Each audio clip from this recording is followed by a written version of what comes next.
conversation that we're having today.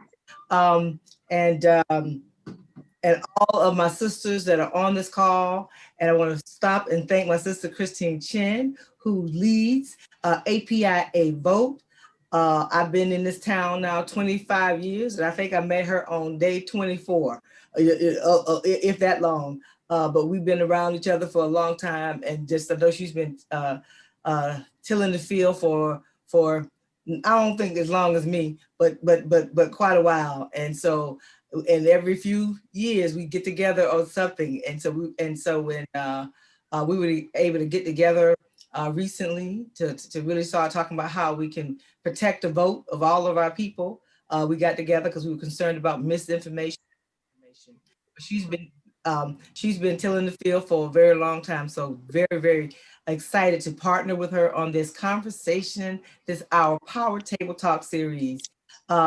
It's a celebration today. We're going to have some conversation about how we feel about the moment to have the first Black woman versus South Asian woman, first woman, all that, to become the 49th Vice President of the United States, and how we got here and where we need to go with it, and we can soar even higher. So I'm just thankful for the folks who thank Roland Martin for partnering with us again. And I'm gonna turn it over to our partner in this celebration. She leads, to my sister Christine Chen, for her to bring any remarks she'd like to bring. Christine. Thank you, Melanie. Thank you, everyone. Good afternoon, and Happy New Year. I sort of feel like the 2021 year has officially kicked off, and there's like a new sense of energy, excitement, and really great hope. I, along with APIAVote, are longtime friends and fans of the National Coalition of Black Civic Participation, and as noted, of Melanie Campbell. We serve as sister organizations in the struggle to ensure communities of color are being heard.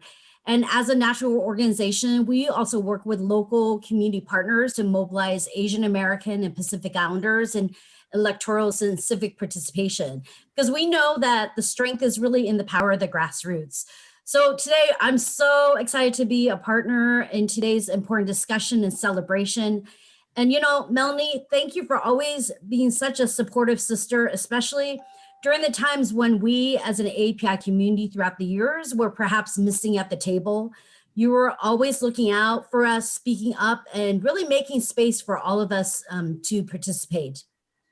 Yesterday, we essentially witnessed Kamala Harris, a daughter of immigrants, take the oath of office for becoming the first woman, the first Black and South Asian woman to hold the office of vice president in our country.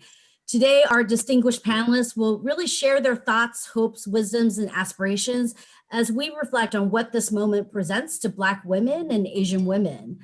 While we are looking forward to all the exciting work that has to be done collectively and to move this country forward, I also want to pay homage to Representative Patsy Mink of Hawaii, a Japanese American woman who was the first woman of color to be elected to Congress, and to Representative Shirley Chisholm of New York, the first African American woman to serve in Congress. Because in 1972, they both broke barriers to attempt to run for president. It's because of their leadership and their ability to own their voice, we're able to build upon their vision and create that pipeline to continue this journey and shatter that glass ceiling. And thanks to the mentorship of many of the sisters who are here today on this panel with us, I'm excited to share that the API electorate is not only growing, but we also overperformed in the 2020 general elections and for the Georgia runoff. In every single battleground state, the API early vote turned out surged relative to 2016 by more than any other group. And every battleground state in all but 3, API early vote exceeded their total 2016 turnout. This did not occur overnight, and it's because of many API women who laid out the groundwork, working with other women of color for this impressive surge by utilizing state-specific grassroots outreach to create the conditions needed for API voters to feel confident and empowered to cast their vote. They also address the barriers facing this electorate that is majority immigrant. The API umbrella is a diverse community that has over 50 ethnicities and dozens more languages. So in today's discussion, we'll be asking what are the political implications and impact on the future of American politics. Does a woman of color VP mean that barriers of getting to the political table be less challenging? When one of us are missing at the table, can we count on Black women and Asian women to make space for those who are not given room or invited? And how do we bridge understanding issues, policies, so that support is actually achieved? Today marks a new beginning of how Black and Asian women strengthen our resolve and to embrace Asian and Black women who consider politics. So let's build upon the success of 2020 and the historic election of Vice President Kamala Harris. Thank you. Thank you. Thank you. Michelle, one of the things I forgot to do, and what I didn't forget, but just trying to move and make sure we start on time. Want to lift up our partner organizations who partner with us. Clayla Brown with the A. Philip Randolph Institute, Choteka Edie with Women with Black Women, and Mignon Moore and Leah Darcy with Power Rising. I want to thank you all for partnering with us on this very, very important Power Table Talk today.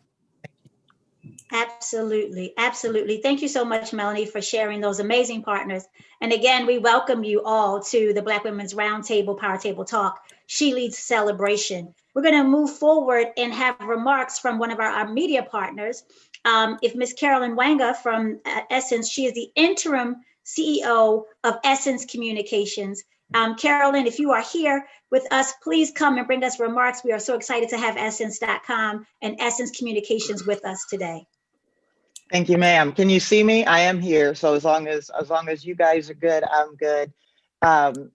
It's always good to be in fellowship with a community of sisters. There's just something about the vibe that comes about when we're together that makes us continue to want to be together. I'll give you just a couple of thoughts on where I am. We've been a great partner of a lot of the folks on here, Black Women's Roundtable included, but we're also a brand that has existed for 50 years for the purpose of highlighting the Black woman.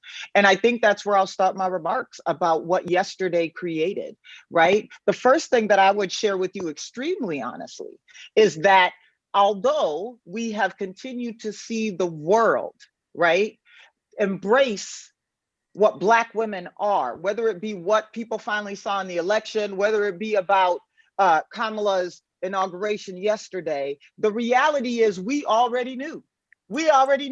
Black women have been the CEOs of their homes, of their lives, the CFO, the chief wellness officer, the chief operating officer, the medical doctor, the lawyer, the pastor, right? The power of Black women and their influence, not just on their own lives, but the lives of those around them and the communities those people live in and the communities that those folks interact with, has been a truth since the beginning of time. So while I'm glad that people are now recognizing that we're powerful, I'm not giving you credit for being woke. I'm just giving you credit for oversleeping and trying to catch up on your day. So the bar is already high enough. The second thing I would say about yesterday is that what it also does is continue to open the door to repositioning us from somebody that is a transactional partner you want to engage with versus a partner who, if you don't engage with, your engagement is incomplete.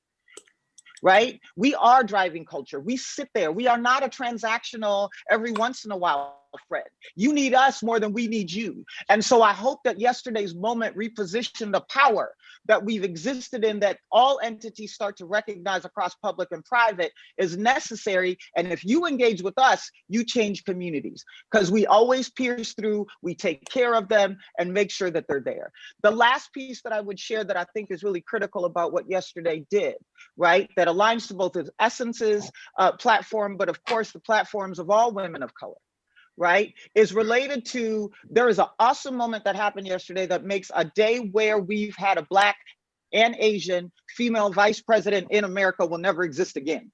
That will never be a true story again. And what that means is that for those of us that have benefited from the people and what they did before us, now have to do even more today than we were planning to do yesterday, because now the bar's higher. And we all picked up a baton that was handed off to us by the people that came before us, and we'll be handing that baton off to the people that come after this. Our goal ought to be to hand it off further ahead than where you picked it up. This is a moment of not just national reckoning on what women of color are as an entity that is thriving, not an entity that needs charity, right? But this is also a moment where we tell the difference between equality and equity, Equality is giving everybody a shoe. Equity is giving everybody the shoe that fits, and we want our shoes, right? We want our shoes and we want them to fit. And if you're not going to give them to us, we're going to make them, but eventually it's going to be vice versa, right? We have been subject to sticky floors, broken ladders, and glass ceilings, and that day is gone. Our power exists. Our access was always limited because that power is threatening. And what I'm excited about as we go into this next season that Sister Kamala commemorated, but so many before her also contributed to, is that America, the world, the societies, the entities, the public and private sector will take notes and do it better. Because the power of what we do is going to exist whether they acknowledge it or not. And if you thought we were hood rats, now you see we're a little bit more than that. Well, thank you, Sister Carolyn Wanga. We are so grateful for your words. Absolutely, absolutely. We're going to pick that baton up right where we found it. We're not going to go back and pick it. We're pressing forward. We are lifting as we rise. We thank you so much, Sister Carolyn Wanga, interim CEO of Essence Communications, over 50 years publication for Black women. And so we are so proud to have you as our media partner. We wish you Godspeed. And we know that Essence will live on for another 50 plus years with women like you at the helm. Thank you again, Ms. Carolyn Wanga, for your remarks. And we ask that you keep us in your prayers and in your thoughts. Thank you, Carolyn. Next, we are going to move forward. We are so excited. You know, we can't do anything of deep purpose without invocation. That is what we do as women of color. We depend, we hope, we wait, and we trust on prayer to get us through. And so in this moment, we're going to have an invocation by one of our very own. We're very proud to bring her to the space with us today. Help me welcome Reverend Leslie Dwight. She is National Programs and Outreach Manager for the National Coalition on Black Civic Participation and a Minister of Social Justice for the Community of Hope AME Church in Temple Hills, Maryland, a dynamic woman of God who is also a leader in her own right. Help us bring Reverend Leslie Dwight to the Zoom lens for us to have invocation. Thank you, Leslie. Thank you, Michelle. You know, the scripture says in the 118th Psalm that this is the day that the Lord has made. Let us rejoice and be glad in it. And if you watch what I watched yesterday, you indeed found a reason to rejoice and be glad. And I am so excited today that even as I woke up this morning and I began to still savor the moment that happened yesterday, the words that were penned by James Weldon Johnson came to mind. God of our weary years, God of our silent tears, thou who has brought us thus far along the way, thou who has by thy might led us into the light, keep us forever in thy path, we pray. Come on and pray with me to the God of our weary years. God, thank you for being the God who was with us in the weary years. God, thank you for being the one that wiped away our silent tears. But God, thank you that we have a reason to celebrate, God, that you have been with us along our journey. You've been with us along the way. God, we thank you for your word that says that now faith is the substance of things hoped for and the evidence of things not yet seen. God, we thank you for those who paved the way, those that had faith, God, before they could even see it. The Fannie Lou Hamers and the Shirley Chisholms, God, the Gertrude Simmons Bonnens and the Mabel Ping Wan Lees, God, these women, God, who were trailblazers, women of colors across nationalities, God, that when they were ignored and they were maligned and they were ill-served by government, God, that they had a faith beyond what they could see. God, a faith, God, that led up to this moment that we can celebrate now so that people like Vice President Kamala Harris could be the evidence of things not yet seen. So God, as we move forward, give us the courage and give us the strength, give us the fortitude and give us the endurance to keep walking by faith and not by sight. Amen. Amen, amen, amen, amen, amen. We thank you, Reverend Leslie Dwight. We feel the Spirit of God moving all through these boxes. And so we are so grateful to have you on our team. Without further ado, you know, whenever we celebrate, we have to have music. That's just what we do as women of color. Anywhere you go, there's going to be a song, there's going to be a drum, there's going to be a bass, there's going to be sound. And we couldn't let you have this moment today with us at the She Leads celebration without giving you amazing artistry. And I am so excited, so grateful and humbled to present our next guest. Our next guest is a 3-time Grammy-nominated gospel and soul singer, celebrating a decade in solo artistry. Prior to being a solo performer, she was a member for a decade with Donald Lawrence and Company. And be real clear, there's something about these decades. Every decade, it seems like this artist does something amazing. And so we're excited that she's with us today. Her album released and debuted back in 2012. It was called Worship Soul with the single Speechless, and it led her into 2011. Then she had albums subsequently, Sunday Song, Dance Soul. But we're excited to have her here today as she's also an activist in her own right. She's president and CEO of her independent music label, Reflection Media. Can you help me welcome to our She Leads celebration, the 3-time nominated, Grammy-nominated artist, Miss Anita Wilson. Hello, thank you so very much,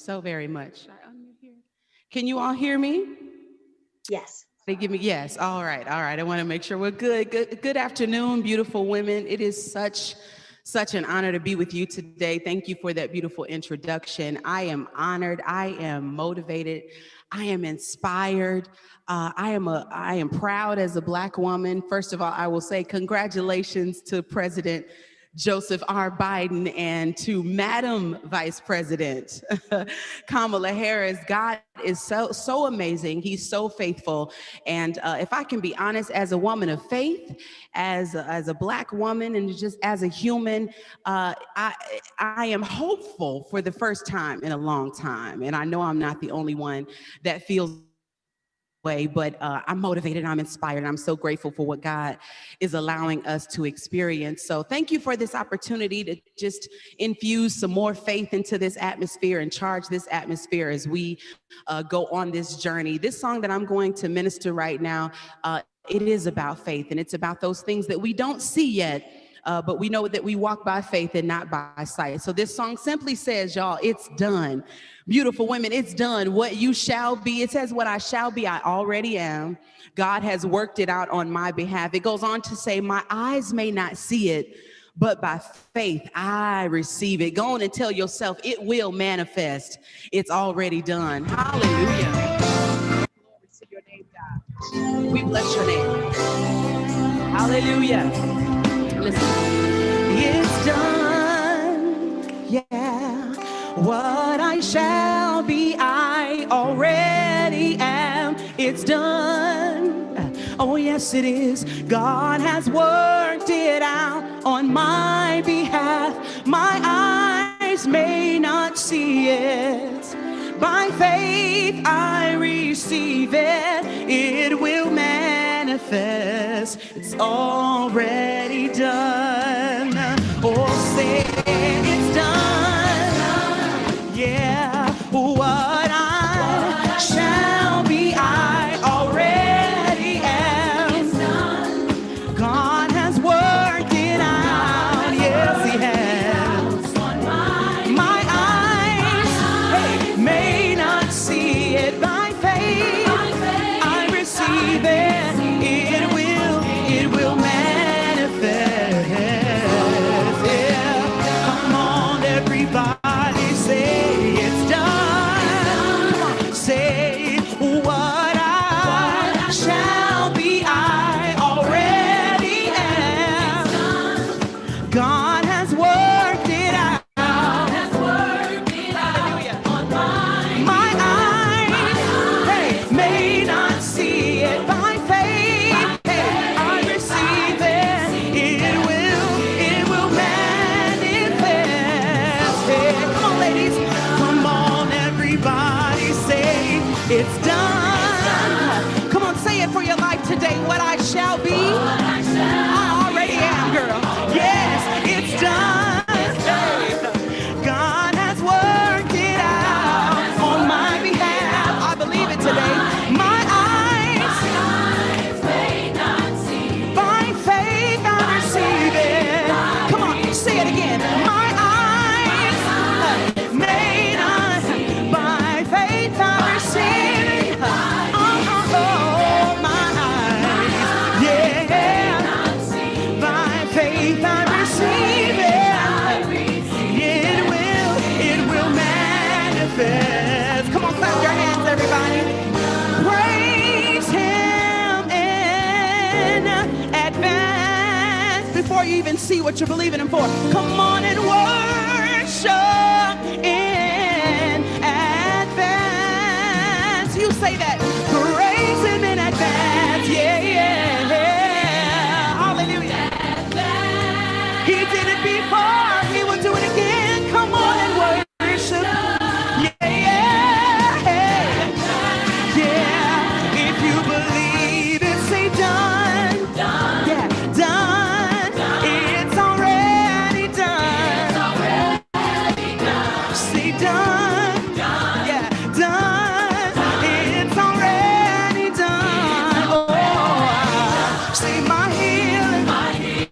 My healing, it's already done. Yeah. Say my victory, glory, my victory, it's already done. Look at somebody, see your healing, your victory, it's already done. Yeah, yeah. Say power for this hour, it's already done. Hey, yeah. Say favor for my neighbor. Come on, say it, y'all. Favor for my neighbor. Oh, favor for me. I need favor for me. Hey, I receive it. My healing. I receive it. My victory. It's already done. Hallelujah. It's already done.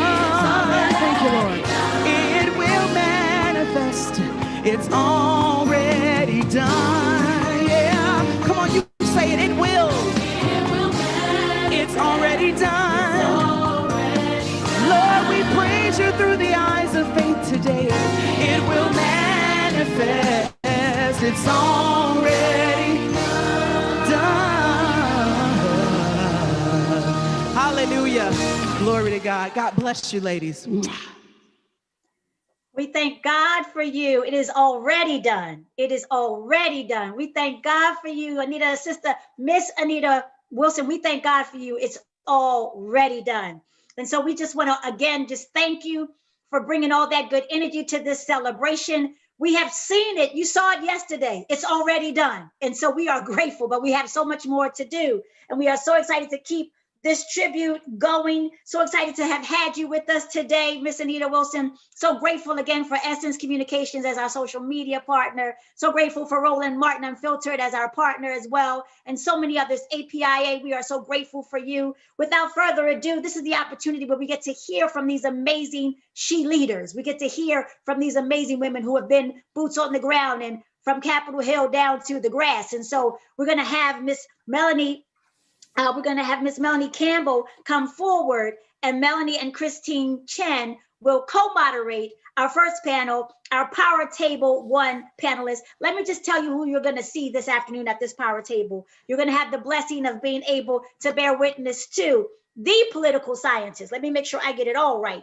The political scientist and former First Lady of the District of Columbia, Cora Masters Berry. You will also hear from Cleola Brown, National President of the A. Philip Randolph Institute. You will also hear from Glenda Carr, President and CEO of Higher Heights for America. Miss Madeline Milke, President and CEO of Asian Pacific American Institute for Congressional Studies.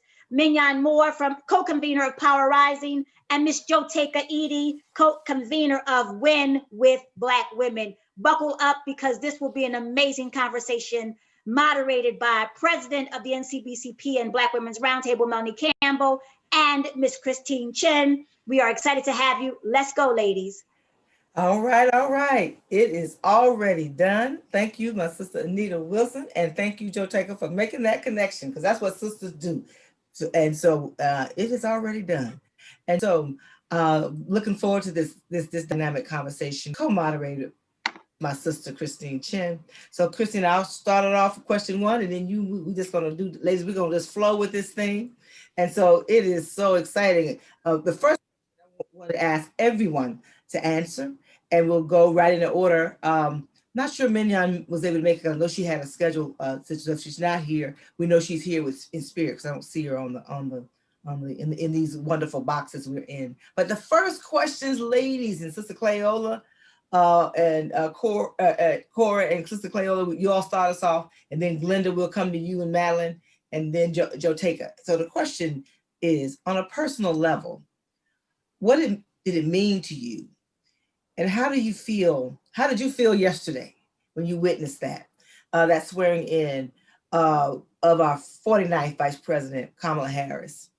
And to be that first woman, that first Black woman, that first South Asian woman, that sister who just emanated. When she walked out there, I was just like, yes. It just was like something just exploded in me that I didn't even expect. So how did you feel yesterday? Sister Cora, Clay, Glenda, and then Madeline, and then Joe Taker. Hey, Cora, is it you or is it me that's going first? You can start. Cora, then Clay, or whichever one of y'all. Sorry about that. Okay. She can start. Okay, thank you. I'm sitting here grinning because I'm still full from what has already been offered to this table. I mean, just to listen to Carolyn Wingo from Essence, sister, you are on fire. I don't know where you are on the screen. I can never follow these things, so that's not a slight on you. That's a slowness on my part. But when you spoke, you made me understand clearly that our work has to continue in such a way that there is no letting up. It's let's get ready, let's go. And your freshness really empowered me to start getting some more energy. And I thank you for that. I truly thank you for that. Anita, I don't know where you came from. I've heard you before, but to hear you in this venue is something very, very special. And Joteka, if you did the hookup, girl, thank you so much. Because I was sitting here trying to be cool because the rest of y'all are so cool, calm, and collected. But I was getting ready to go to the real place. And being from South Carolina, you can't hold it but so long. It just jumps right out on you. So yes, yesterday was unbelievable. I sat there, well, I laid there because my mom and I laid in bed and watched it together. And I laid there and watched as she took her place on that stage. And spontaneously, we both started to clap together. That was that hallelujah moment, thanking God, but also thanking her for being who she was to represent in the way that she did. But more than that, to thank all of the sisters over the years who've been maintaining the struggle and saying this too will happen, not shall come, but will happen, owning it before it actually got announced on yesterday. Not just the second spot, but we're going after the first spot too, but that second one is a good start. And it's sisters like Cora Berry and Melanie and our young sister Jotega, who is just killing it, that will help to make that become a reality before these eyes of mine close.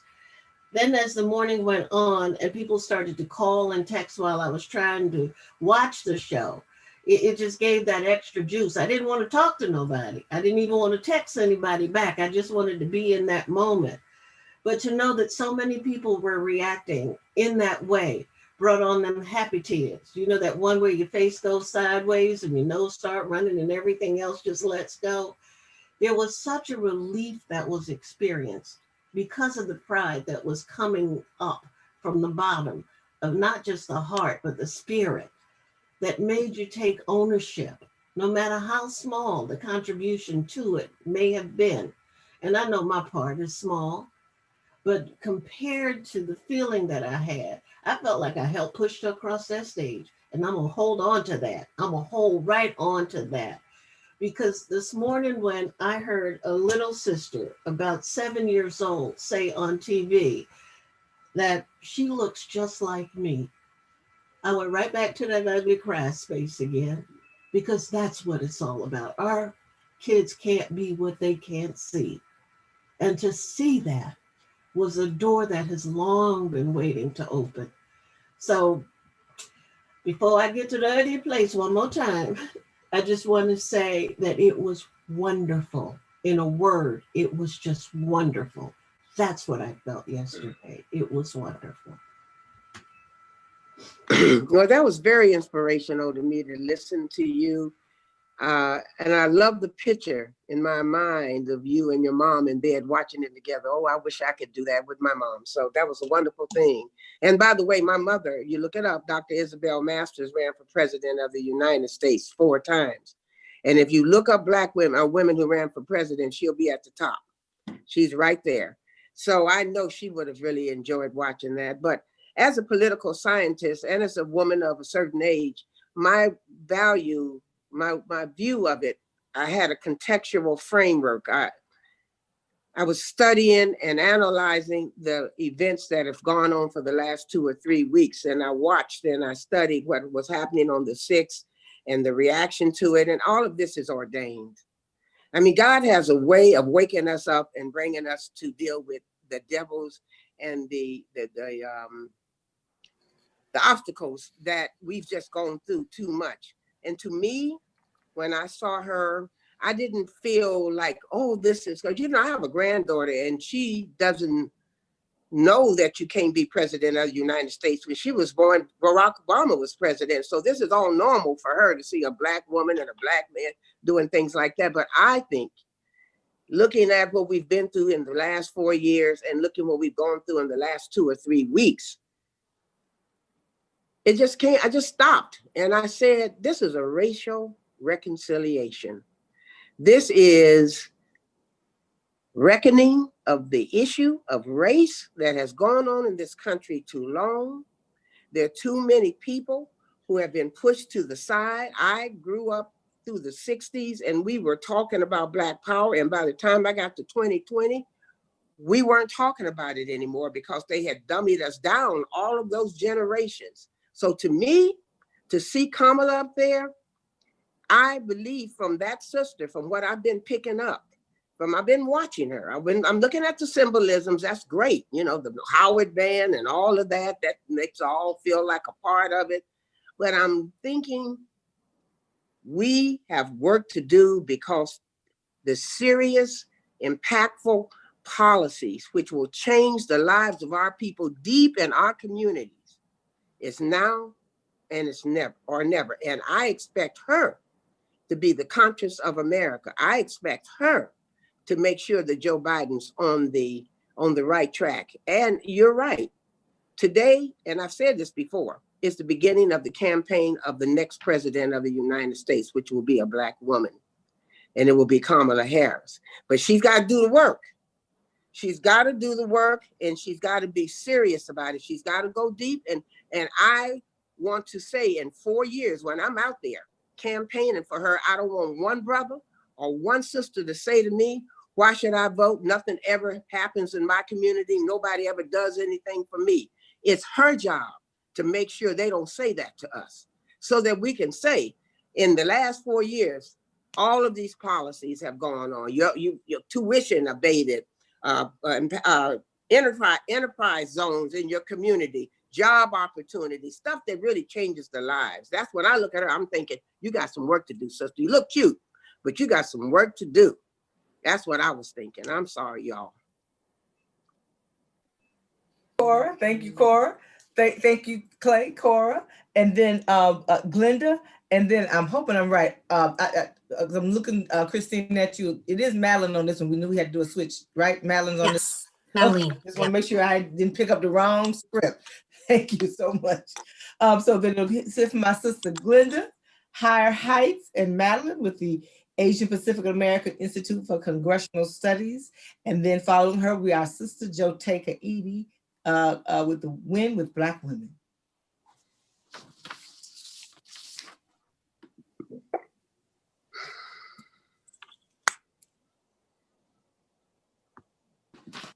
Glenda, we don't hear you.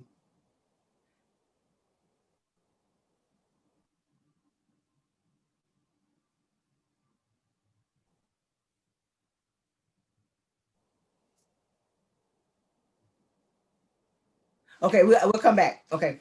All right. So we'll go to Madeline.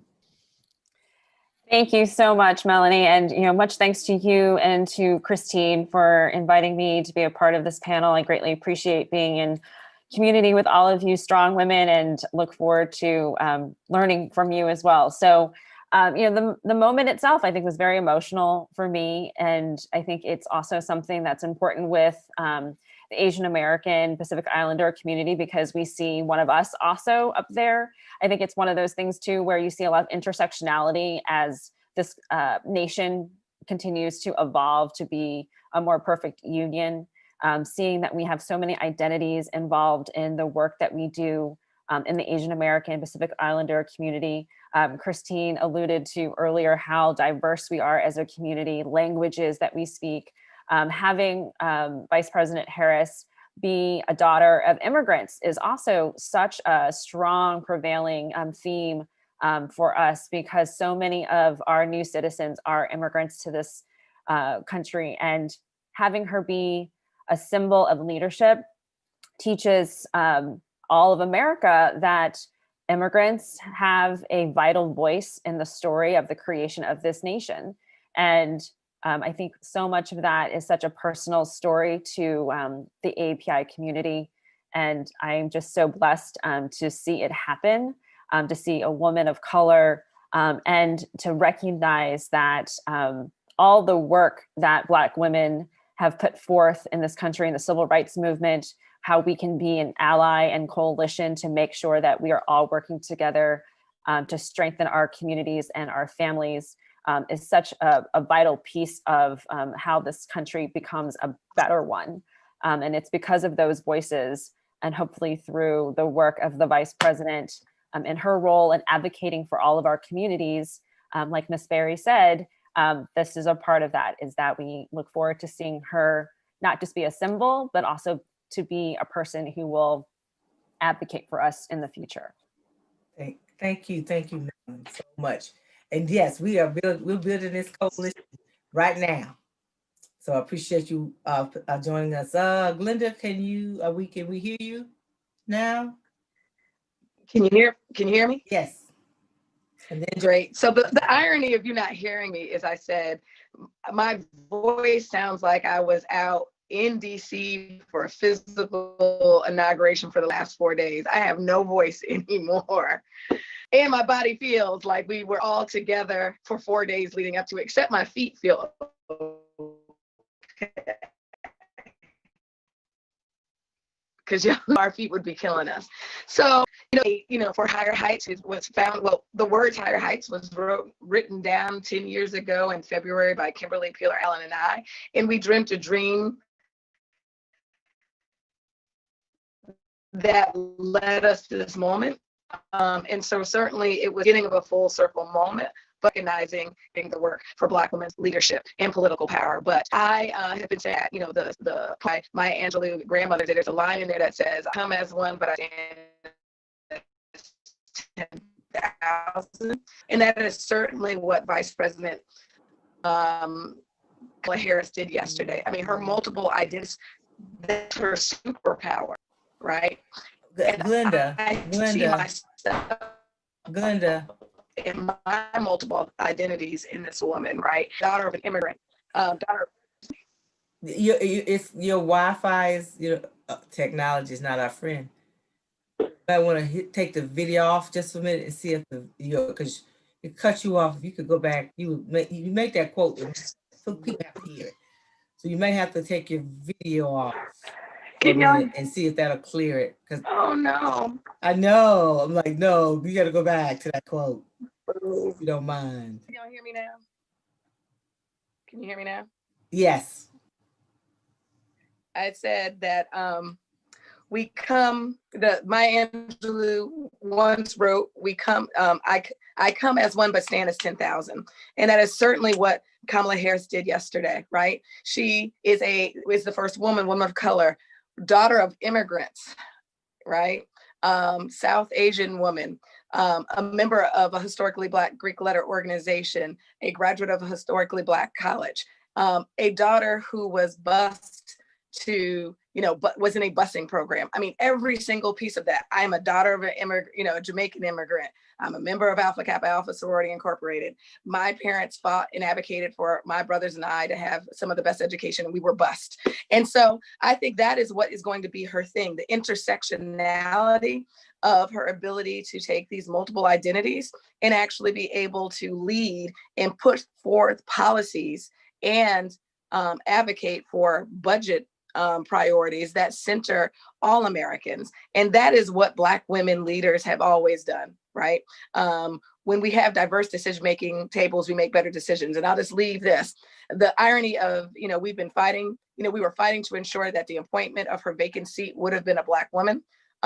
That didn't happen, but it is also resolved that we know that we need to ensure that we are electing more Black women at all levels, including the vacancy of a Black woman in the US Senate. But the irony of the fact that there's no Black woman seated in the chamber as a senator, she is presiding as the president of that chamber that she ascended to. And so I certainly look forward to working with her to govern and to put forth policies that center Black women, our families, and our communities.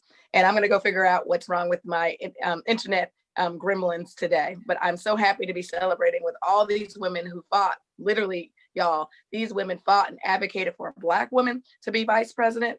And then we got to work to ensure that we were mobilizing our networks to the polls to be able to be in this day. And so I'm so grateful to be in partnership with every single one of these women in the organizations they lead. Thank you, Glenda. Joe Taker. And then I'll turn it over to my sister, Christine, our co-host and co-moderator. Well, thank you both, Christine and Mel, for just bringing us together to celebrate and for everything that you have done to pave the way for this moment to happen. And, as our dear sister leader, my fellow South Carolina sister and mentor, Cleola Brown, said that the table has already been poured into with such spirit. And I think as I reflect on what I was thinking about yesterday, I had the honor and the privilege to be there in person, to bear witness to just what was a monumental day for women of color, for Black women, for all Americans on yesterday. And Mel, I know you were there as well. It just did something for my soul to witness. And for those that were out there, I'm not sure if it was conveyed on television, but when she walked out there, snow flurries began to fall out of the sky. And it was just something that you just really couldn't, it's hard to even explain what I felt like. It was the tears of joy just flowing down the earth for my ancestors and those that paved the way. And when she took the oath of office, the sun came out. It was cold out there, and the ray of sun and across the entire Capitol lawn, we felt warmth. And that, I believe, was just the joy and the radiation of light and joy coming from my ancestors. So when I think about this moment and the moment that I witnessed, for me to be a young Black girl that grew up on a dirt road in South Carolina with grandfathers that tilled other people's farms and grandmothers that took care of other people's houses, it was a sense of immense pride to be witness. Also a sense of pride to just have been and played a small part in the legacy. And I really thought about every single Black woman who stood in the gap, who envisioned, and I had listened to my dear sister friend, Anita Wilson, bring that powerful word of ministry this morning. And what she said is done. It was done. My eyes may not have seen it, but by faith, I receive it. It will manifest. It's done.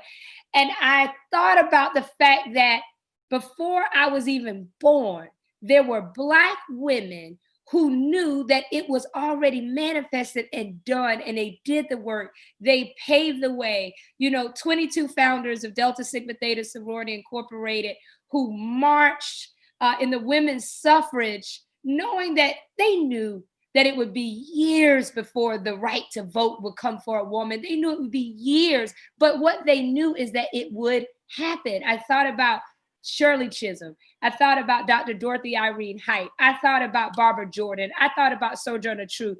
I thought about so many Black women who paved the way. And then I also thought about all of the sisters that are still here. I thought about the Color Girls, Donna, Tina, Mignon, Leah, Yolanda. I thought about Sister Mel, Sister Clay, Sister Cora, Siobhan, and Rhonda, and Star, and Karen, and the list goes on and on. But I thought about how we all came together to win with Black women, and that this moment is indeed our moment to cherish, to stand proud in. But as our sister Leah reminded us the other night, on Thursday, the work continues. And so I know that we've got work to do, that we have to stand with our sister, Vice President Kamala Harris. We know that there's no Black woman in the Senate. There's no Black woman in the governor's house. But what we know is that it is possible. And as Anita reminded us this morning, that it is done. It is already done, and it shall manifest. Thank you, sister. Call the roll, and there's so many other names. And I'm going to give a shout out to our Black Women's Roundtable.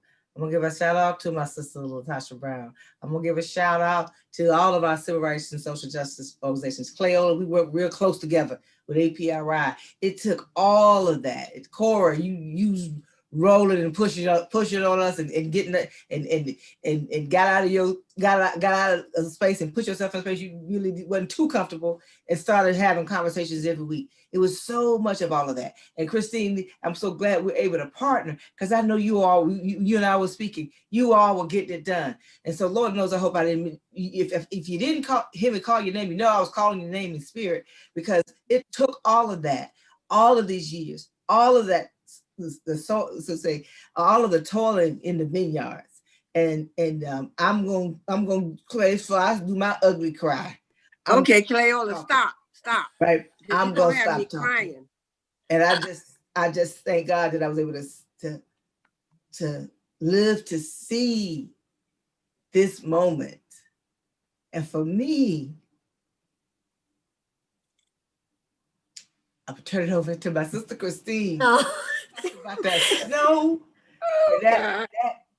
Thanks, Melanie. You know, to continue so I would lose it here. I'll go ahead and take over as we all regroup. But you know, I want to. The next question, I really, as we're moving forward, we really want to talk about, like, what does this period really mean in terms of Kamala Harris shattering that major glass ceiling as the second highest elected office in our nation. What are the historical and political implications for this moment in our future of politics? And I want to start off maybe with Madeline and Glenda, because I know both your organizations really focus on pipeline development. And then we could also talk with the rest of the group about, what do Black women, API women, want the Biden administration and Congress to address in the next 100 days? So, Madeline? Christine. So, I'm really fortunate that Glenda and I are also part of a coalition of women called In Reflect Us, to really work together and trying to bring women representation, to equal levels throughout the country. And so, Glenda and Higher Heights they've joined us on multiple panels to really talk about how API women and Black women can work together and in coalition. And I learn so much from her every day in that partnership. And having Vice President Harris, in this role, I think really does shatter what people's definition of leadership looks like. That physical, force of having a Black South Asian woman as your vice president. You've seen the memes of all of the previous vice presidents were older white males, and now you have this woman who is of color, really breaking that sequence. And representation in that is so important, because now we can define that leadership as an example. What's also important to recognize is that this incoming administration has broken precedents. in 2000, it was the first time that a presidential cabinet included an Asian American, and that was Secretary Norman Mineta in the Commerce Secretary position. And every administration thereafter has had an Asian American cabinet secretary except this one. And a cabinet secretary is one of the 15 executive departments that you see around the table advising the president on the public policy that he is trying to enforce and create for this country. So in that, it's a strange contrast to have the vice president be Asian American and Black and not have an Asian American in the cabinet as a cabinet secretary. And so again, that is something that, you know, as Glenda and I work in our cohort to really talk about how we have representation where she doesn't have a Black woman in the Senate. How can I, as a leader within the API community, help her achieve her goals? And she also gives me ideas on how I can achieve my goals and bring more Asian Americans into public service. So I think it's you know, one of those things that we try to work on together and individually. And at APACS, we have what we call the Women's Collective. It is a program specific to Asian American, Pacific Islander women to encourage them to enter public service and to run for office. And it is a community, and it is one that, you know, when I look at the Black women's community, it is aspirational for us to also see all the work that you have done in the years past, that we hope that we can have a similar community for ourselves. And so there is so much that I see every day in your work that I also hope for in my own community too. So thank you so much for all the work that you do. And Glenda, hopefully our AV works. We'll see. But yeah, the partnerships are important. And I certainly appreciate Madeline's, you know, partnership and friendship and it is about what the strategy looks like beyond 2020, right? We have obviously built a blueprint around voting. We've created a blueprint around how we as a coalition can push policies, and we certainly have created and seen blueprints around political leadership. And so it's about accelerating that work. You know, Black women, API women, you know, our Latinx women, we want what our neighbors want. We want economically thriving, educated, healthy, and safe communities. And the goals now is how do we come together and determine how we are able to center the intersectionality of race, ethnicity, and gender in a way that can reimagine how we ensure that women, you know, that look like us get our return on our voting investment, right? Black women are certainly demanding our return, and that is in form of policies that center us, and we're claiming seats at decision-making tables. And so I look forward to working not only with this table, but also, frankly, everyday Black women and women of color across this country to actually build the strategy and the strategy and the political will and the political demand. At the end of the day, we want to be governing partners, but Vice President Kamala Harris has always said she wants us to hold her accountable. And so that is the work ahead of us. Wonderful. And then maybe if we could have Cora, Cleola, and Jotaka speak a little bit about what do we really want, what are we expecting in the next 100 days? What do we want?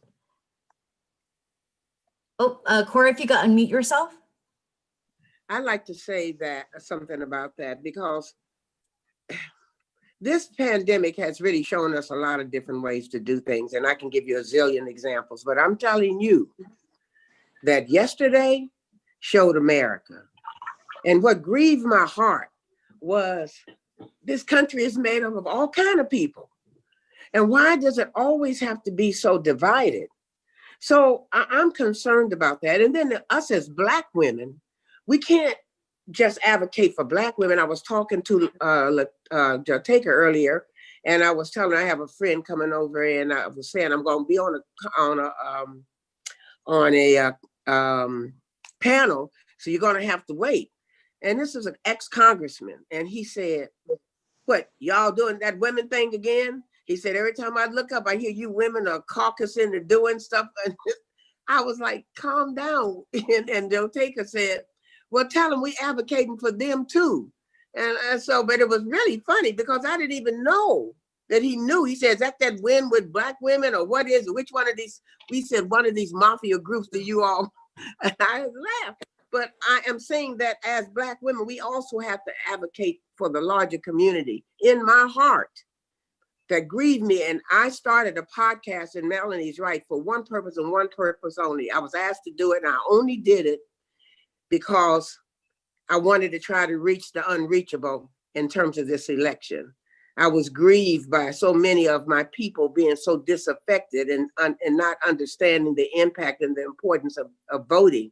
So I brought on Joe Taker and Melanie and a whole bunch of other people to talk about why it was important and what we could do. And so when I leave that, I want us to not just advocate for, and we deserve it, Black women, but advocate for our communities. I say again, advocate for how we have policies that reach into the heart and the depth of our communities. I never want to walk into another community in these 4 years and they can't say to me, I can see what's happening. I see these policies are affecting my life. My children are getting a better education. We have job opportunities. So that's my goal. That's my gift. It's for us using our collective power to advocate for the dispossessed, for the diversity of this community, and for our poor Black men who was over there 19% voting for Trump and are excited right now because some rappers got a pardon. We got to educate. I mean, we have work to do. Because I said to the young woman who said, oh, well, you know, they, what did he say? What's that man with the teeth? Lil Wayne? Oh, they did Lil Wayne. I am happy about Kwame Kilpatrick because he had no business in there in the first place. That's how I feel. That was a miscarriage of justice, and you know, it was just horrible. But he was saying, and I said, well, did you pay attention to how many Black people he executed while he was pardoning the other ones? Did you look at that side of the story? So we have we got the Proud Boys over there being miseducated, but we also have people in our community that are being miseducated. So we've got to learn how to we got to advocate, get in our communities, push Kamala and Biden, although I have a little bit more faith in Biden. I don't have a lot, but we'll see what he's going to do because he's, hedging his bets, but he's supposed to do that. He's old and he's experienced and he knows not to telegraph his punches too early. He's wise, but he better deliver. And so I want us to make sure that he delivers us. He's going to have hell on his hands. I don't even know, was that the question? That works. We'll go ahead and toss it over to Cleola and Joe Taka. Oh, Lord have mercy. Corey, you crack me up, girl, because you speak truth to power every single time you open your mouth. No filter, and that's wonderful. Well, what I'd like to see happen during the course of this administration on our part is that as a community of all of the ethnicities that have been spoken about so far, not to do what we did with Barack Obama, which is to sit back and think now we have it fixed. It's not fixed. Or to think that the work has been done. The work is only starting. But to pick up the banner in such a way that there's new energy behind those fights that are germane to our communities. We have to put that spotlight on the fact that our communities and neighborhoods are so underserved when it comes to broadband and access to where this world is going. There's a whole nother language that gets spoken outside of our communities that when people are talking, our community look a little lost in the dialogue, talking about, well, you go online and you do this, that, or the other. They don't know what you're talking about because there is not one computer in the house. Yet there are 4 or 5 in that house that need it in order to be able to keep up. I think you're unmuted. I mean, you're muted. Go ahead. Okay, you got me now? Yes. Okay, thank you. I get emotional and I start hitting buttons. I'm an example of what I was just talking about, being able to utilize the services. But we've got to be able to stay focused on those things that we know that are right at the top of the list. The companies that can provide the services should become our targets, not necessarily in an antagonistic way, but to speak with them from a point of we know, because we still live there, what's not there, to make sure that it is provided so that our community has an opportunity to grow with the changes. That's on us. And then to be able to take valid information to those resources that are now in place to help us do better for our own, to break down some of the walls between the various communities, because Black folks aren't the only ones that are hurting. Women are not the only ones that are looking to be mobile and moving up. I mean, and when we talk about the mixture between our API community and our African-American community, I'm excited because inside the labor movement, because that's where April Randolph Institute is, we have a very strong group called APALA that is kicking butt and taking names. And I can't tell you how angry I was when your used to be president was taking shots at Asian populations here and calling it the flu and the virus itself, all kinds of names that were derogatory to very specific races and ethnicities. I got mad because that kind of racism I know about from a different kind of place. But unless we speak to it, it will continue to happen.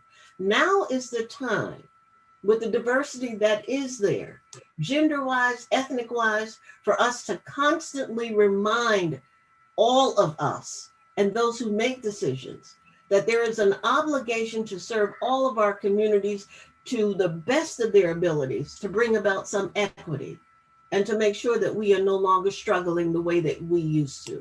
But it's on us to say it and make sure that it happens. That's what I want to see happen. I'll jump in here, and everything that has already been said by our sage leaders is the absolute truth. I think also in the first 100 days, it's going to be important for this administration, and they've already started. I think we already saw on day one, we saw a historic, diverse group of appointees sworn into office to begin to do the work. We've seen a very diverse cabinet. I think there's opportunity for this entire administration to be even more diverse. We've already saw the commitments around COVID, the commitments around making sure that we rejoin and undo a lot of the damage that was done by the previous president of the United States. And so that's going to be important. But I think also it's going to be important in the first 100 days that we are really speaking to policies and implementing policies that impact people's day-to-day lives. We know that because of the mismanagement of this last administration of the COVID pandemic, it has had a disproportionate impact on people of color and people in communities across the country, particularly in small communities where, you know, people have either had their entire jobs just eradicated and gone away, or their hours significantly reduced. The reality is that people are not, you know, traveling as much. People are not staying in hotels as much. And we know who's working in those hotels. Those are hardworking, largely Black women and people of color of all ethnicities that are working in these places that no longer have their jobs. And then the issue of justice, you know, that was an issue and continues to be an issue in all of our communities. And I think this administration is speaking in the policies that they can at the federal level, but also I think it's on us too to make sure that we are focusing on the local, that in local communities, mayors and city councils and district attorneys, that was a historic number of Black women in Congress. There's been, you know, there is a historic number of Black women mayors and those in city councils and district attorneys. That's going to be important too, to make sure that in those local communities, we are able to lift up and work on policies that impact someone's day-to-day life. What does the education of their child look like during a pandemic? What does justice look like in individual cases that are up under the purview of a local district attorney? All of those things matter. And the last thing that I would say is back to the earlier question of what this means more largely to have a Black woman as vice president. I think it goes beyond politics in that it is also super important for us to recognize what it means in business, what it means in places like Silicon Valley, corporate America. All of these industries, I think, are going to pay much more attention and be much more intentional about women of color in the C-suite, women of color as CEOs, women of color on their boards, and recognize that it is far gone the time for us just to be the backbones, but for us to take in our rightful place as leaders. Thank you, Joteke, for really bringing this panel to a close as we go ahead and transition to the second panel. Hey, Christine. We had one more question I wanted to ask before we do. Oh, wonderful. Okay. Thank you. Look, let me let you have your closing remarks on this panel first, and then I'll. Oh no, go ahead. Let's go ahead. Okay. And then some of you all have already answered the question, and in some ways, but I did want to. I think it's really important that we talk about how we pay it forward. So what are you going to do? And this is like rapid fire response question to continue to. Everybody on here is paying it forward. But what else in this moment do you see as a quick round robin of how you want to pay it forward for the next generation of Black girls and API and Asia Pacific Islander girls and young ladies to see themselves in this moment, and they can see themselves with them. Just quick round robin, and I'm not gonna call names. Whoever wants to jump in there. I'll be first. Okay. Because I can answer that question very easily. I founded and run a $35 million facility called the Southeast Tennis and Learning Center, and we radicalized, to use that term accurately, our Black kids, and we teach them and we educate them and we portray the Melanie Campbells of the world. And I had it's so interesting. It's become an institution in the city. And my email and my Facebook post was Blacks and Wax, Blacks and Wax, that little girl in Blacks and Wax. So you're going to teach the kids about Blacks, so I'm going to continue to do what I do, which is educate, radicalize my people as they come through my community and stay deep in my community. All right. Well, I'll go next. I think in the rapid responses, I have been very focused on training my replacement to make sure that there's not just a spot available, but a warrior that is in place to continue the struggle as we move forward, and to do all of that in sincerity so that she knows, and it's a she, all right? So that she knows that there's a responsibility there to not just grab for forward, but to reach by her side and behind her to pull other people along. That to me is what will help us to build that really strong base for where we need to go, and to open your eyes, not just to us, but to all of us. That's what I wanted to. Yep, and at Higher Heights and myself personally, we're going to accelerate the work to help Black women vote, run, win, and lead. And I'll jump in myself personally and Win with Black Women. We are committed to creating a space for Black women across industries to connect.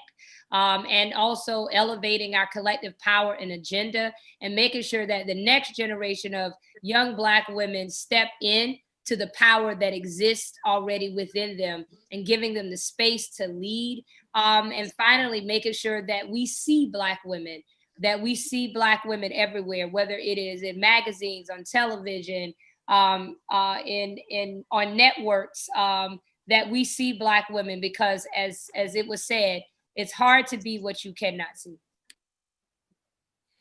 And then with Apex and myself, we're working every day to really uplift the Women's Collective and highlight AAPI women in leadership positions as role models, and also as they work with other women of color to be good allies. And so we continue to do that, and we look forward to working with all of you in our shared goals.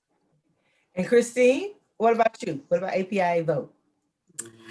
I'm already, I've already seen it everything coming together this 2020 cycle, just because with everything that we're all faced, I've seen the collaboration that's been happening, and I'm really hopeful. I mean, even just for the fact that in the API community, we had the API Greeks and the sororities and fraternities who typically are not as engaged in paying attention to the elections. We had one group, the Kappa Delta Phi sorority. They were inspired by the Stroll to the Polls movement that was led by the Black Greek community, and they participated in that. And so to me, that gives me hope as in terms of what we could do to inspire this new generation and for them to continue on and push us even forward. So with that, I think, yeah. Okay, and I have to shout out to my sisters who are paying it forward, right? With the Black Women's Roundtable, with Black You Vote, with all of our unity partners and our coalition partners, you know, they're paying it forward, you know, and I gotta stop because I'm thinking about that 100 days and all that happened in the states that we all worked in. I'm gonna lift up those sisters in Georgia for a minute. I got to call the roll. Can I call the roll? I got to call Helen Butler name and Deborah Scott and Felicia Davis and Mary Pat Hector and our sister, Brother Sawyer, who was out there. Stacey Abrams, we all know Stacey. So what is it? Insane. And who I'm leaving somebody out. Call her Georgia name. Danielle Brown. Right, thank you very much. Felicia Right. Sisters. Yes, Felicia. I was wondering and about Christine, Felicia. did you I have some hadn't heard her sisters name. in Georgia? Call the name. Yeah, so actually that leads perfectly into that second panel because we have Stephanie Cho from Georgia, for Asian American Advancing Justice. They really took the leadership, and not only for their group, but to build a coalition and to build alliances with the communities of color. Also Bianca Gishi, who's also with the National Gay Women's Forum. So, you know, it's really because of the grassroots and new people getting engaged this cycle that we're able to move forward on this. Thank you. And then we'll turn to Sister Michelle, our hostess of the most, introduce the next panel. And then you start off with the questions on the phone. We're going to do this yin yang thing, this back and forth, and you lead the next one. I'll follow you. Is that good? Great. All right. Thank you. Absolutely. Well, let me just say that first panel was absolutely riveting, absolutely informative, but most of all, it kept all of us motivated to keep doing this work. So thank you so much, ladies, for all the great work that you're already doing. Our second panel will consist of Ms. Stephanie Cho. As Christine just mentioned, she's from Georgia. She's Executive Director of Asian Americans Advancing Justice. We're also going to have Bishop Leah Daughtry, co-convener of Power Rising. We'll have Bianca Jayotishi, Georgia Organizing Manager for the National Asian Pacific American Women's Forum. We'll have our very own Black Youth Vote from the national office, Ms. Acacia Newman. She's project assistant in Black Women's Roundtable, as well as Black Youth Vote and a part of NCBCP. And last but not least, we will have Dr. Allison Scott, who is president and CEO of the K-Poor Center. Ladies, have at it. We are excited to hear from you today. Great. Maybe we'll actually continue with the conversation in that order of Stephanie and then Bishop Leah Daughtry to lead us off. But actually, I want to find out, you know, what are really the next steps in building these closer relationships and stronger coalitions between Black, Asian Pacific Islanders, and other women of color to ensure that we win on these issues that are mutually important to our communities. We know there are local elections happening in some of the states, and then we also know, you know, 2022, the midterm elections are just right around the corner as well. So if we will start off with Stephanie and then Hi, great. So in Georgia, the road to sort of this big change, this big wave, as all of you know, has not happened overnight. And there's been so many people, and I wanted to also uplift Tamika Adkins, Wanda Mosley, and also Latasha Brown too, in sort of a roll call situation. I think there's been a tremendous sort of gain that has really happened over the years. And I think when we're looking for coalition work moving forward, it's really the work that organizations in the South have done that I'm really inspired by. And I think that there's been a lot of movement that has really been intentionally intersectional and not transactional, right? And really built on the relationships that people have that have been doing the work over the years, which I think has really made a huge difference.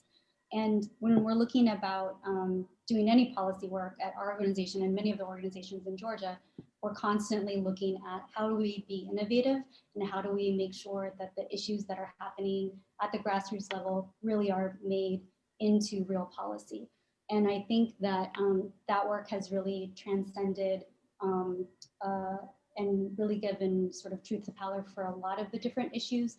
One is around voting rights. The voter suppression issues, I think that people more recently nationally understood as a bigger problem in Georgia. I think it's just a more recent understanding, like the issues in different communities and the ways that voter suppression and white supremacy work together to really hold down the vote for people of color.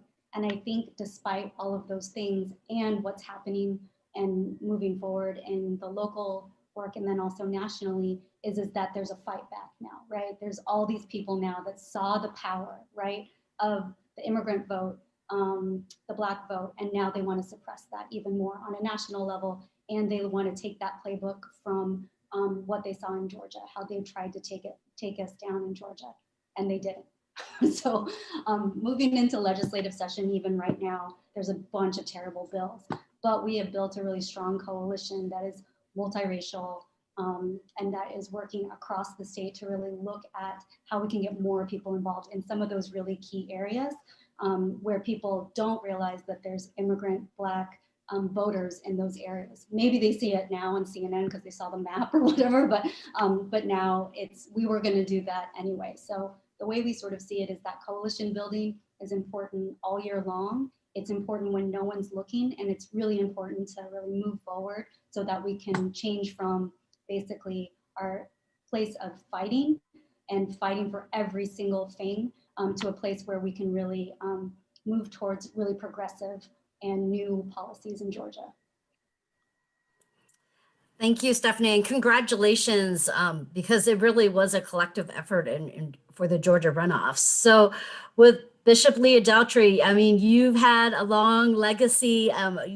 Many of us really have continued to learn from you. You know, what do we need to know as we move forward continue to build and actually address the issues that need to be focused on?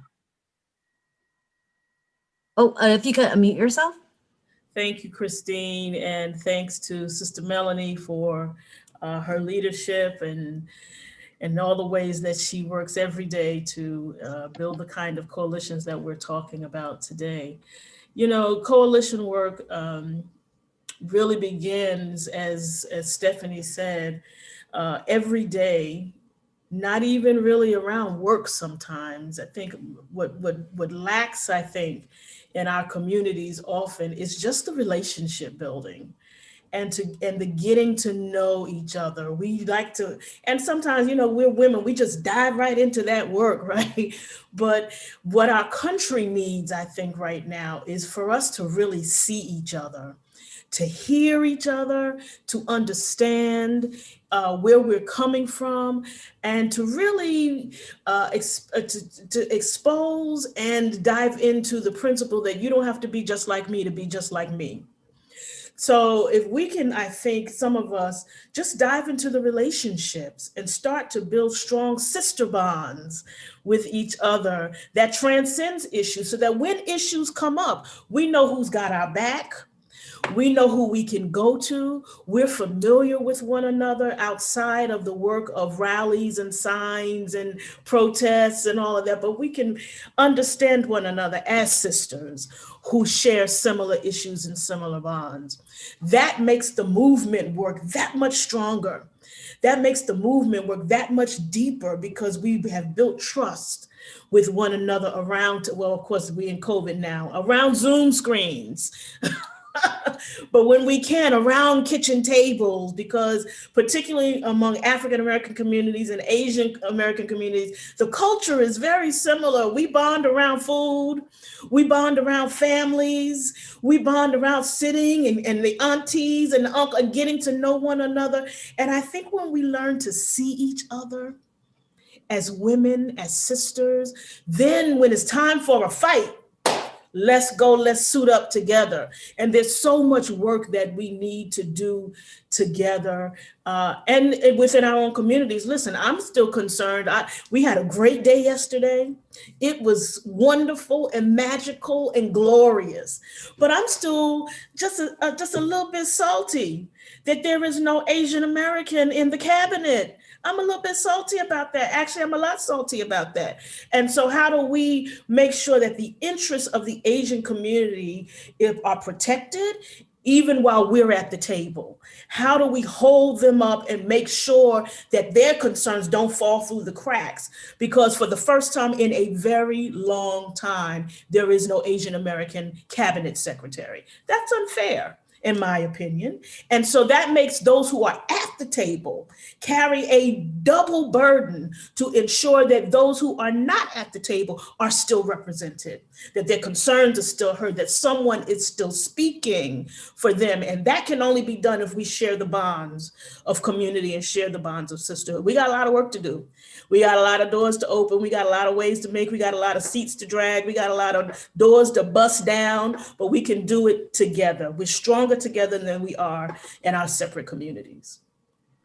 Thank you so much. You're always so eloquent and know how to wrap that up so tightly.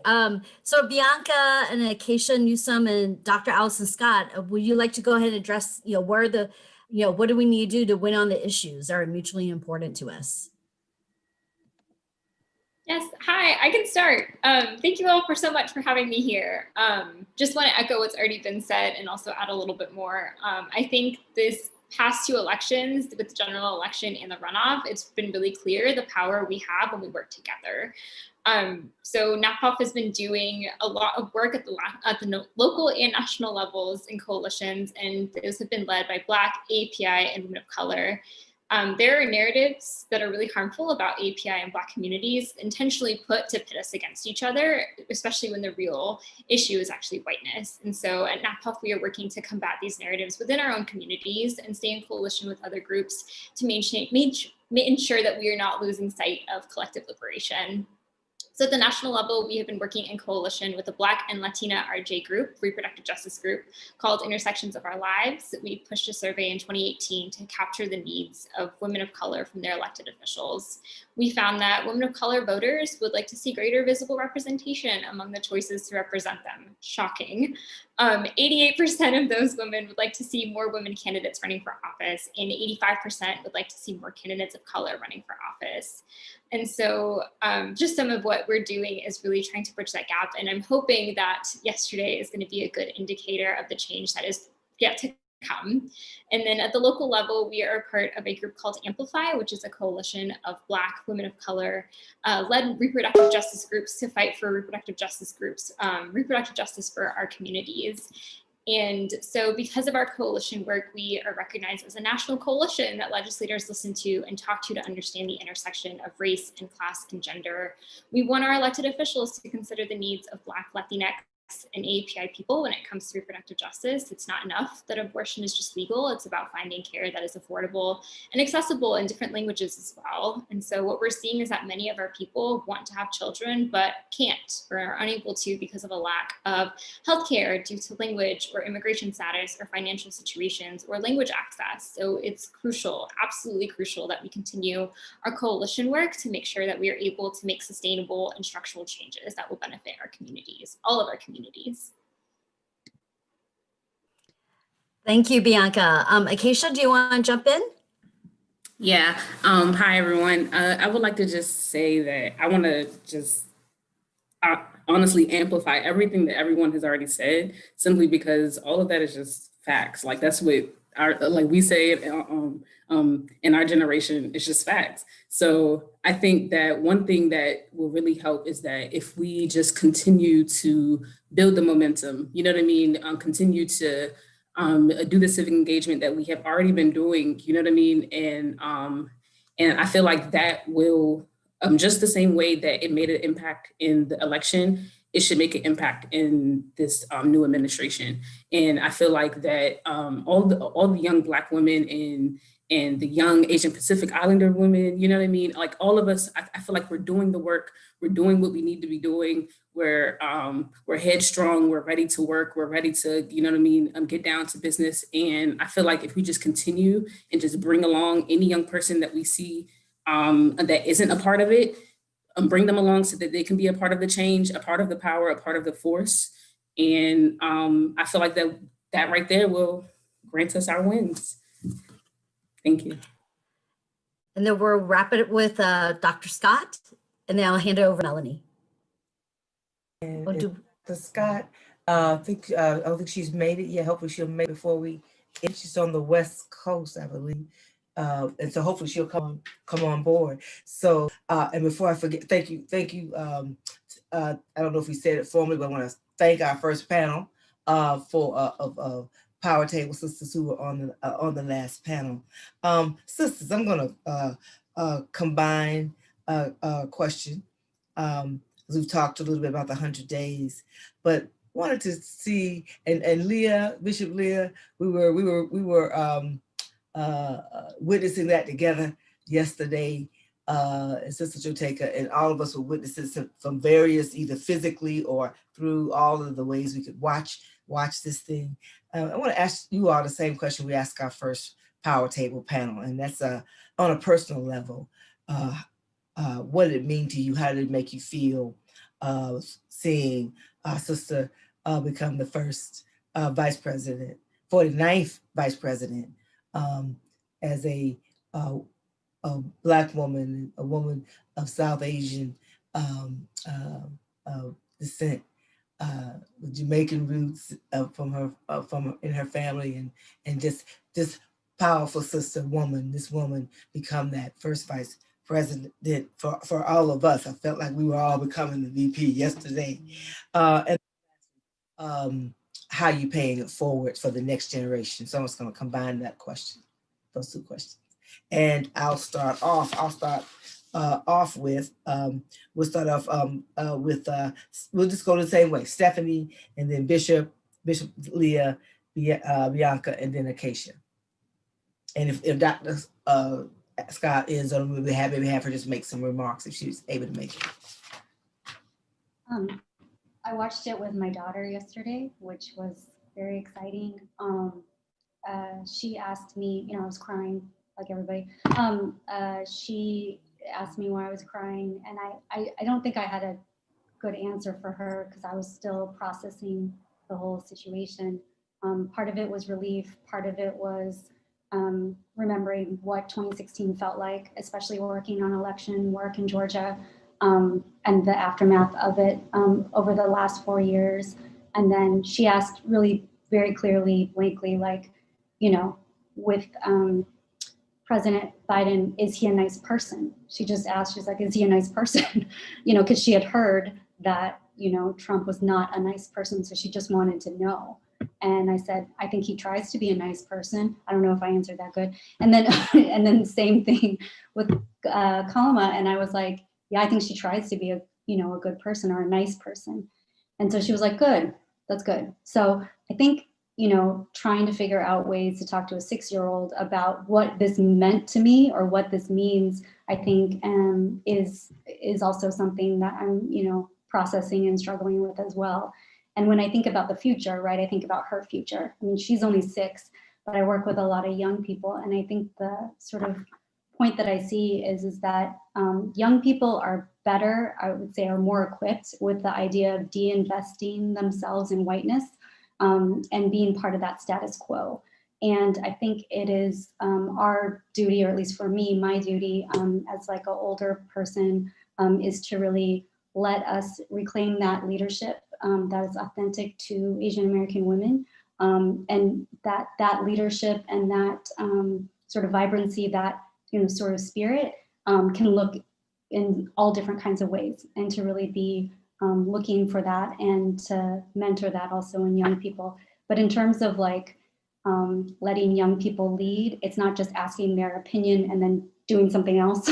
It's actually putting them in the front and making sure that their ideas, the way they want to do things, all that comes forth. And one of the reasons why our our voting work has been dynamic over the years is because young people were leading that, and all of their ideas came forth to, we had these fanny packs that were shiny and iridescent, and to like the names of how we did certain things. We started a C4 as well, and a federal PAC too, just because we wanted to make sure that we were winning, because we were not winning before.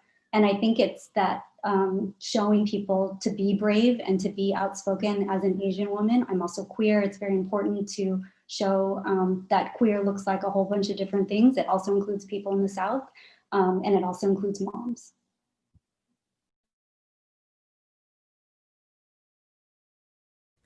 I think I'm next. Yep. Yes, Bishop. Yes. It was, the way I would describe it if I only had one sentence is to say that I felt like I got my breath back. Because I think these 4 years have been one long suspended breath, holding our breath for whatever the next crazy thing is that crazy man was gonna do, and then holding my breath through election day. Well, through the decision about the VP, and as Melanie and I can give you chapter and verse about all the work we did to ensure that a Black woman would be the VP pick, and then getting to Senator Harris, which was another moment of suspended breath, to election day and suspended breath, to Georgia and suspended breath, to January 6th and suspended breath. This whole long moment of it felt like holding my breath.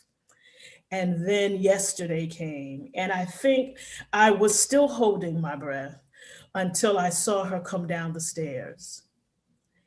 And then it was, that's when the waterworks started for me, was just, it's happening.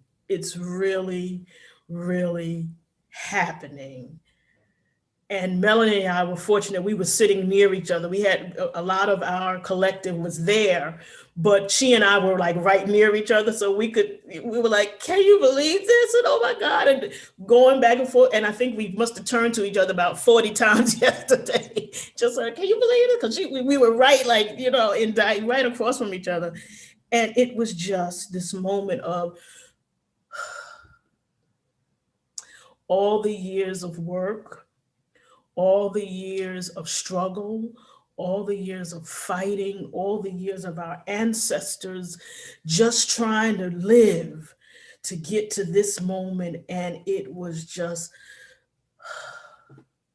here we are, which is not to say the work is done or that we don't have more to do, but that moment was just for me, I got my breath back and I feel like I can run 10 more miles or 100 more years because of this one moment. And so what do I do next?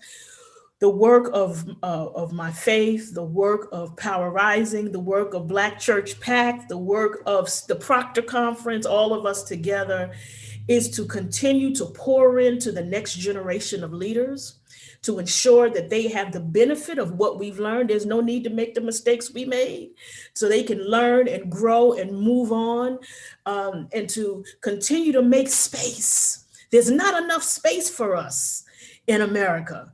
We need more space, and to allow and to keep kicking open doors, because some doors are not going to open politely. Some doors got to be mowed down, but to mow them down so that we all have all the space we need. Because you know what, in the end, it's not pie. There's plenty for everybody.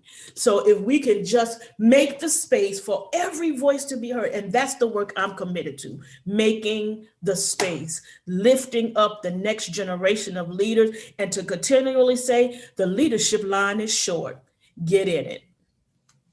Amen, sister. Amen, sister. Amen. We just go sit in that. Christine, we do that. This is sister thing. We're just gonna sit in that for a second. We're gonna sit in that for a second. Thank you, sister. I was like, when I saw you yesterday, I was like, yeah, we do it. You're right. We just kept looking at you going, You know, and I've, and, you know, and many who have gone to formal things like that, you know, sometimes you don't want to be in some, I was like, woohoo, yeah. I was like, I'm just like, because you're right, just the breath of fresh air, just air change. Started changing in the morning. We ain't gonna call no name. I just saw this plane leave DC airspace. Thank you, Jesus. That's all I'm gonna say about that without calling a name. So thank you, Sister Bishop Leah Daughtry. And then now we'll hear from and I'm gonna just reset the question again, just because I know I see Dr. Allison Scott has joined us. Thank you, sister. She runs the joint, she runs K4 Center. She's the president and CEO of the K4 Center. And so Well, combining. I hate to do this, but I gotta jump. I gotta go be a pastor for a little Thank while. you. Thank you. Thank you. Love you all. Call me if you need me. And love those pearls. Absolutely. Carry the pearls day on through the day. We combined question, and it was like yesterday meeting. How did it personally feel for you yesterday? And when you witnessed that swearing in of our sister Kamala Harris to be the 49th Vice President of the United States, and then how are you paying it forward for the next generation? So then, Acacia, Bianca, Acacia, and then Dr. Allison. Yeah, hi again. Yeah, yesterday felt really personal to me. I have so much in common with our now Vice President Harris. My parents also divorced when I was really young, and my sister and I were raised by our single mother. And in the Indian community, even now, there's a huge stigma around divorce. So all my mom's friends and families ostracized her, even though she had no job and 2 small children to raise on her own. And she did a pretty good job, I can say. I think I turned out pretty great. And she also did a really great job of making sure that we maintained our cultural roots. And so even though we didn't really have anyone to celebrate it with besides ourselves, I spoke 3 languages at home. And for lunch, I would take chutney sandwiches or roti and curry or sabji to school. And so it was really these experiences that shaped my career in activism. That's why I'm here. That's why I'm at NAPOF. That's why I love the work that I do. And it's not something that my parents have ever understood. They're still trying to get me to go to law school or medical school. But I love politics, and it's not really a topic that women in my family talk about. It's definitely been a conversation for the men in my family. In the past, before Kamala Harris's name was really as obvious as it is now, I would get shut down at dinner time conversations around politics. I would get interrupted. I would basically just like not really be given a platform to speak my opinion. And it felt really horrible. They still don't have an entire grasp of what it is that I do. But since Kamala Harris got the nomination, my parents and my family have been making an effort to ask me my opinion on what's happening, to validate my career a little bit more than they have in the past. And that to me is huge. They're asking me questions about how to vote. Is their voter registration okay? They're asking me like to check up on those things for them and help them through that process. So many of my family members have turned out to vote in this election because they see someone with a shared heritage. So this is huge for me. I feel so proud to see another daughter of immigrants in the White House. And I feel hopeful that as a fellow Indian American, she can understand the experiences of our people and our community members. And I am hopeful that she is going to make sure that the issues that we care about are going to be addressed. And I'm actually going to hold her accountable to push for our communities in her role in office. And I think for me, in terms of what I'm going to do, how I'm going to pay it forward, this question's a little weird for me because I am the next generation. I am a young person, and this is literally my job. At NAPOF, we do intergenerational work. So we're working with our youth and aunties alike. It's not just one or the other. People move to the United States at varying times in their life, and we're getting them involved with civic engagement in the political process, regardless of what generation or age they are. It is never too late to own our political power. And I think that's clear because we have a whole bunch of white people running for office, regardless of what age they are. So if that doesn't stop him, it's not going to stop us either. Annually, we run a Reproductive Justice Leadership Institute program where we provide civic education, civic engagement, organizing, and reproductive justice trainings for our community to understand how to hold elected officials accountable, how to create structural changes in our community, and how to organize. And so our current RJLI features, it's entirely virtual, and it features 3 different languages that are being done in simultaneous interpretation, which is amazing. The majority of our participants are immigrants and moms, and they have collectively organized trainings for other community members to also build power and to build leaders. And so another thing that we do that I think is huge, and it's probably my favorite thing about APIAVote, is across our staff chapters, our programming spans 17 different AAPI languages to ensure that we are able to build deep and trusting relationships with Pan-Asian women. We are reaching people who historically have been ignored and not outreach to, our citizens, aunties, immigrants, people who don't speak a lot of English or at all. This is our idea of building power so that everybody has the ability to harness their own political power and create change in their communities as leaders. Thank you, Bianca. Acacia, and then Dr. Allison. Hi. So yes, I would like to, hold on, wait 1 second. Okay. So I would just say for me personally, I felt 2 things, relief and blessed. So first, relieved because honestly, I did not know what or where we would be if we had to go through the same 4 years that we just went through. Blessed because I've been able to witness history so much in my lifetime, and I never thought that I would ever be able to. I was in the freezing cold in 2009 for Obama, and then to see this on the screen, it's just like, wow, like there's a woman in the office. Like I just never thought in a million years that I would ever see that. And it feels really good. And I want to say for our generation and for the generation coming up, I want to say that we are really, like right now, I feel like we've shown that we've been very hard on the candidates and hard on, you know what I mean, Biden and Kamala and the things that we want to see for them to do. And I feel like that as a Black Youth Vote representative, I really want to continue to pay it forward and just continue to help our young people with research, help them with, you know what I mean, like understanding what it really means for there to be a Black and Asian Pacific Islander woman to be in the office right now. Minus everything else that they want to bring up, minus everything else that, you know what I mean, comes up in the news and in on Twitter, especially. It's just, there's so much more to look forward to. There's so much more for young people to realize that a Kamala can do and Biden can do, you know what I mean? So I just really want to make sure that our young people have the knowledge, they have the research, they have everything that they need in order to trust that that we can affect change in this administration. Thank you, Acacia. And Dr. Allison? Beautifully said. My gosh, I don't know how to follow all of these these wonderful sentiments. Acacia, I was also there in 09 in the freezing cold, and I think the juxtaposition of 09 and the elation that I felt in that moment in DC when Obama got elected, for all of the reasons that are mentioned about representation and just how important it meant to me personally and to my family.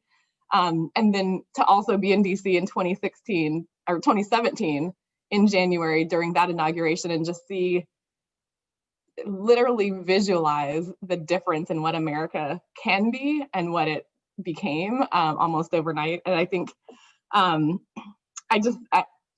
am super excited to be in conversation with you all. And I would be remiss if I didn't uplift all of the work that went into getting Biden and Kamala elected, even before we get to how important yesterday was. Like on the day that the election was called, I cried all day long, and I cried all day for so many reasons. It was relief, as you said, what does 4 more years of this look like? And for me, the first time of hearing Black women be uplifted in national media as having played a role in the democracy of this country just meant a lot to me. So then to go from that to the win in Georgia that you all just absolutely crushed it on was like, I could not have imagined anything better. So the icing on the cake was inauguration.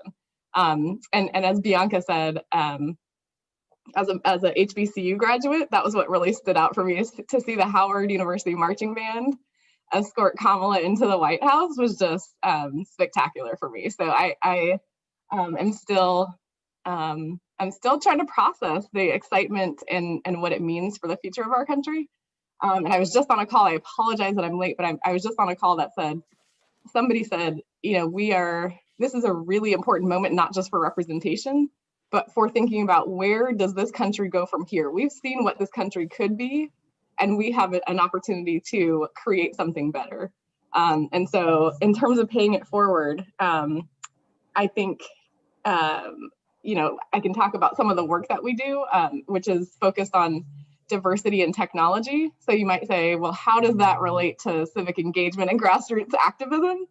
I think we all just saw the importance of technology and how it played a role in every aspect of our democracy. So we are doubling down on increasing representation across the entire tech sector, because we have to have an informed citizenry. We have to have informed young people. We have to have creators who are creating new products, and folks to hold these people accountable, so that we don't have platforms that are promoting white supremacy in the ways that they have that led up to the storming of the Capitol on January 6th. So I see all these things intertwined. I'm here for the long run, super excited and grateful and honored to be a part of this conversation, and just truly appreciate all of the hard work that went into this historic moment.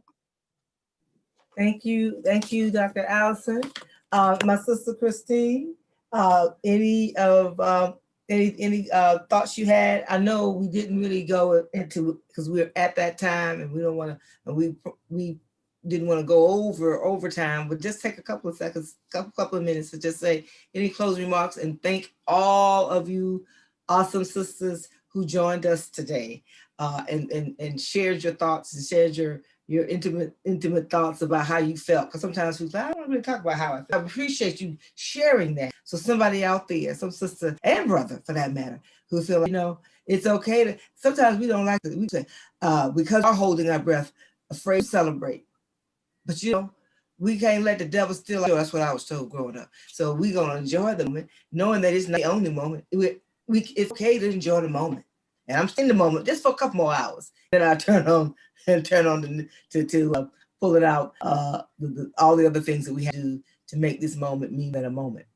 So I'm turning over and thank Christine Chen again for partnering with us and doing this, all you do in the civil rights and social justice community. And Christine is one of those sisters who smiles, but don't let that smile fool you. So in closing remarks, you have us, and then on Michelle to do our closing as our hostess for the mostest today. Christine. Thanks, Melanie. I mean, it's just an amazing conversation today. You know, thank you to all the panelists for really your voice, your presence, your leadership, and continued counsel. I mean, we're all learning from one another on how we could continue to forge those relationships and bridge those commonalities and understand towards how we can continue to, you know, empower our communities. I think the common theme of the last few days, especially yesterday, is that it really is starting a new year, and we are like finally taking our breath. I think we've been running for like especially the last 2 years between census and the elections and the pandemic. You know, I think we all need to take time for ourselves too, to enjoy this moment, to actually breathe, but to also reflect on all that has transpired and to take care of each other. And you know, it's just been a blessing to be able to share this space with all of you. So I'm just recommitting to our relationship, Melanie, yes, and to expanding our relationships that we have here, but also beyond. And it's true, we have a lot of work to do after this, after we take this short little break and enjoy this moment with all the disinformation, misinformation. There's so much that we've been learning from what has happened that we know it's going to continue that. So we need to be better about how we work on that. So thank you, everyone. Thank you. And my closing thoughts of this, you know, we can't, you said it, winning isn't just the day of, and of course we're saying it's in a nonpartisan fashion. I want to make sure we're really clear. We didn't tell anybody who to vote for. It's just that I do have my personal opinions about it and my own personal viewpoints about who I wanted to see. But the results are the same. Whoever we put in office, whatever Republican, Democrat, whoever it is, the folks, we have to hold them accountable. So for those who are out here watching, remember these first 100 days are your first 100 days too. I want to lift up President of the United States, Joseph Biden, for having the vision to be bold enough to put to ask our sister Vice President, Madam Vice President Kamala Harris, to be his running mate, and for her to accept that they are a partnership, they are a force, but that force has to be fortified in this moment. And that build back better theme. That's all of our theme. And so when we left our folks, and we don't go away for 4 years and say, come back, engage right now, send folks what you want. If you haven't done it already, what do you want to see in the first 100 days, right? It's our government. What it feels good about, I feel like it's our government. And however way you want to put it, what we had for the last 4 years was not our government. We had an occupant in the White House who was there only for their personal gain. And so today we feel this new day. And I want to do a special shout out to all of our folks at the NCBCP who did this work. And my sister Michelle, of course, and Josh and Lon and Leslie, and Angela, not Angela, Angelo and Antoinette, and the whole NCBCP team, and all of our folks. And so for us, the National Coalition on Black Civic Participation and Black Women's Roundtable, we have this theme for 2021 and beyond. We're going to rebuild hope. We're going to continue to work to rebuild hope, rebuild justice in this country, equality and equity. And so we're doing that in several states. And so shout out to all of our leaders in Alabama and Louisiana and Florida and Mississippi and Georgia and Maryland and Michigan and North Carolina, Ohio, Pennsylvania, Virginia, and of course, our nation's capital, Washington, D.C. So thank you all for joining us. And I turn it over to our sister, Michelle, the indie mom of comedy, and so much more. She's a social justice warrior, a mentor to so many. Michelle, can you give us the closing and thank all of our panelists and all of our in Essence and Roland Martin and Absolutely. Our sister Allison and all of them for being Allison Wilson and everybody for joining us for this She Leads celebration. So Michelle, roll us out, close us out. Thank everybody. Well, I just want to say, thank you to every single panelist. I have to say it. Thank you, Cora Mastersberry. Thank you, Cleola Brown. Thank you, Glenda Carr. Thank you, Madeline Melky. Thank you, in absentia, in spirit, Mignon Moore. Thank you, Joteka Edie. Thank you, Stephanie Cho. Thank you, Bishop Leah Daughtry. Thank you, Bianca Jayotishi. Thank you, Acacia Newsom. And thank you, Allison Scott. As you saw these women weave in and out of this conversation, they went right back into their positions to do what they lead in their own areas. And so we are grateful for your time. Thank you, Essence Communications, for being the social media partner. Thank you, Roland Martin Unfiltered, for always having our back as we get this information out. And thank you so much to APIAVote for being such an amazing co-lead and partner on this She Leads celebration. In closing, I just like to say I am always grateful to serve as your host, as your go-between for glitches and goof-offs and all things in between. But I want to say this, thank you to the National Coalition on Black Civic Participation, the entire team, Black Women's Roundtable, and last but not least, thank you to Joseph R. Biden for choosing Kamala Harris to be our first VP that looks like Kamala Harris. And the last thing I'll say is, I hope you all noticed that yesterday was also a picture demonstration of how family ebbs and flows. 3 families that were combined, families of previous marriages, families of new marriages. That all shows how America really is not a cookie cutter. It is all kinds of families coming together for change. And so thank you so much on behalf of the Black Women's Roundtable. I've been your host, Michelle, the Indie Mom of Comedy, and take good care. She leads. She leads. Thank you. Thank you.